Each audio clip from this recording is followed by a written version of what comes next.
Wednesday's joint practice with the Eagles delivered the kind of complication the Browns feared all summer: another quarterback ding. Shedeur Sanders being held out after an oblique strain, even if initially labeled day-to-day, matters more than the phrase suggests because of the timing and the thinness of Cleveland's quarterback room. Kenny Pickett is already limited by a hamstring issue. Dillon Gabriel is inching back from his own hamstring problem. Joe Flacco has been the logical veteran starter in camp, and the team just added Tyler Huntley as emergency depth. Put bluntly, the Browns are now juggling health, evaluation windows, and roster math in a way that will likely shape their Week 1 decisions. From a roster management perspective, the situation is a headache, but also a solvable puzzle. The NFL standard is to carry 3 quarterbacks on the 53, but many clubs, and the Browns historically, have been willing to carry 4 in unusual situations, particularly when there's uncertainty at the position and the cost of keeping a 4th QB, often a young, cheap rookie, is low. That flexibility matters here. Keeping 4 would preserve options: Flacco as the immediate starter, Pickett and Gabriel as primary backups if healthy, and Sanders as a developmental asset with upside. But it consumes a valuable roster spot that could instead go to a defensive back, edge depth, or special teams contributor. The Browns must weigh short-term insurance against long-term roster construction. Clinically, oblique strains are tricky because they live on a spectrum. A mild strain can heal in a week or 2 with rest and anti-inflammatories. A more severe tear can linger several weeks and sap throwing velocity and torso rotation. Even if Sanders avoids a major setback, missing reps now is the real damage. He arrived at camp with limited first-team snaps, got a high-visibility preseason start, and then needed follow-up reps to build consistency in film for evaluators. Missing joint practice reps against the Eagles, a team that stresses physicality and schematic complexity, removes a major proving ground. In a compressed preseason calendar, every missed day is an opportunity lost. How the Browns respond tells you what they truly prioritize. If they view Flacco as the Week 1 starter for the short term, they can afford a conservative approach. Rest Sanders, rotate reps between Gabriel and Pickett as they heal, and keep Huntley as insurance for practice and preseason reps. That approach protects the rookie and avoids forcing him into game action before he's fully ready. If, however, the staff thinks Sanders earned a sustained chance to move up the depth chart after his strong preseason debut, they'll be under pressure to manage his rehab aggressively and fit him back into the remaining preseason window. That pressure is not just internal. Fan expectations and external narratives will magnify any conservative choice. There are also evaluation and personnel consequences to consider. Dillon Gabriel, a third-round pick with a bigger draft pedigree than Sanders, could lose momentum if he's not fully healthy for the Eagles game.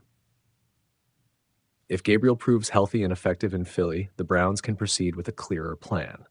Flacco starter, Gabriel backup, Sanders as developmental QB3 or 4. If Gabriel sputters and Pickett's hamstring lingers, the calculus flips. Keeping 4 quarterbacks becomes more attractive, and Sanders' value as a cheap, controllable asset spikes. Conversely, if the Browns opt to pare the room to 3, Gabriel could be the odd man out if Sanders shows enough in limited action, and if the staff prefers Sanders' ceiling and team control years. Salary and contract structure subtly bias decisions. Sanders and Gabriel are inexpensive, controllable contracts, while Flacco is on a veteran deal and Huntley is a low-cost sign. That makes it easier to keep 4 if the staff sees future value. The financial hit is negligible compared to, say, cutting a veteran starter or retaining an extra non-QB. Practice squad possibilities also exist, but with both rookies needing developmental reps and other teams watching, stashing a promising passer on the practice squad is risky. He's eligible to be poached. Strategically, Kevin Stefanski and the Browns must manage optics and messaging. Praise for Sanders after his preseason breakout was already tempered by calls for process and patient development. Now the staff needs to demonstrate transparency without giving away roster plans. The smart public posture is to emphasize player health and development, while internally accelerating the evaluation schedule for Gabriel and Pickett so the coaching staff has usable tape before roster decisions. Joint practices and the remaining 2 preseason games are effectively condensed auditions now. Cleveland will film, grade, and compare every rep more intensely than usual. What happens next likely follows one of three paths. The conservative route: rest Sanders until fully healthy, let Flacco start week 1, and keep 3 quarterbacks, Flacco, Pickett, or Gabriel, 1 rookie. The cautious development route: keep 4 QBs, protect the developmental timeline for Sanders and Gabriel, and rely on the extra roster spot to carry depth elsewhere. The aggressive development route: expedite Sanders' return, give him more game reps if healthier, and potentially reshuffle the depth chart before final cuts. My read is the Browns will bias toward health and process. They signed Flacco for a reason, but their final roster will hinge on how Pickett and Gabriel look in the next 72 hours. Bottom line, this is not the end of Shedeur Sanders' opportunity, but it is a meaningful and ill-timed setback. In a crowded room where every rep counts, availability is a form of currency. The Browns' front office and coaching staff now face a compressed evaluation window that will force choices about depth, development, and roster flexibility. How they balance the immediate need to field a reliable starter with the long-term upside of their young quarterbacks will define Cleveland's strategy for Week 1 and potentially for the next several seasons. Cleveland's quarterback room just got even messier. What began as a crowded but competitive 4-way battle at quarterback has devolved into an injury-driven scramble. The Browns opened camp with Joe Flacco, Kenny Pickett, Dillon Gabriel, and rookie Shedeur Sanders all vying for the same job. Early on, that plan looked manageable: a veteran starter to steady the room with 3 younger options getting worked in. Instead, health has become the overriding storyline. Wednesday's joint practice with the Philadelphia Eagles delivered the latest blow. Shedeur Sanders was held out of team drills after suffering an oblique strain early in the session.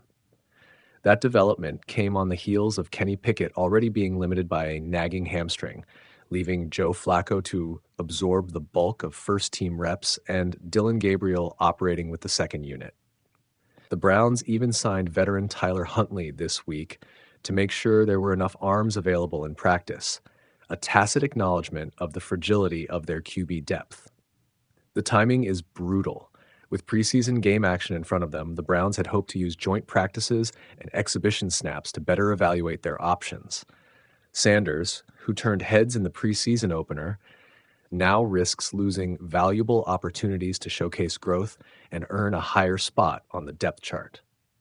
Oblique injuries can be unpredictable in recovery time, and even a few missed days can mean missing a key chance to impress coaches and change roster math. Dillon Gabriel's hamstring reportedly felt better after practice, and he believes he can start Saturday if called upon. That's the best-case scenario for Cleveland: Gabriel healthy, Pickett trending back, and Flacco available to be managed for reps. But the roster contingency planning is real. If Pickett and Sanders remain limited and Flacco is rested for the preseason game, Kevin Stefanski could be facing the odd situation of relying on Huntley, a veteran signed to be insurance, as the only fully healthy quarterback available for practice and game preparation. Beyond the immediate logistics, the injuries create larger questions about roster construction. NFL teams rarely keep 4 quarterbacks on the 53-man roster. But given the Browns' investment in multiple young signal callers this spring, the staff will now have to weigh medical reports, short-term availability, and long-term development when trimming the roster. Players like Sanders, who entered camp low on the depth chart but rose with a strong preseason showing, can see their window close quickly if they can't stay on the field. For now, the situation is day-to-day. Cleveland's staff will have to be surgical in managing reps, monitoring recoveries, and deciding who gets on the plane to Philadelphia. The coming 72 hours will tell whether these are short-term bumps in a deep competition or the kind of setbacks that reshuffle the entire QB pecking order.